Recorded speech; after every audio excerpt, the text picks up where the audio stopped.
পর্ব ৩ অভিশপ্ত অতীত। রিয়া সিদ্ধান্ত নিল এই আয়নাটা ফেলে দেবে। কিন্তু যতবারই ওর বাবাকে বলল, উনি শুধু হাসলেন।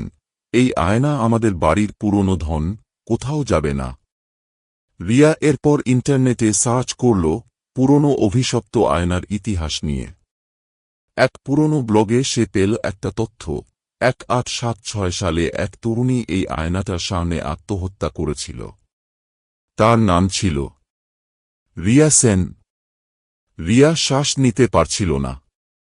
নিজের নাম কাকতালীয় হতে পারে, কিন্তু কেন তার জীবনেও এমন অদ্ভুত ঘটনা ঘটছে? সেদিন রাতে সে ঘুমোতে পারছিল না। একসময় চোখ বন্ধ করে ফেলল, কিন্তু আচমকা একটা ঠান্ডা হাত ওর গাল ছুঁয়ে দিল। সে আতঙ্কে উঠে বসল।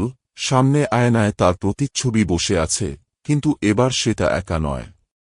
পিছনে আরও কিছু ছায়ামূর্তি দাঁড়িয়ে আছে, ওদের চোখে শুধুই অন্ধকার।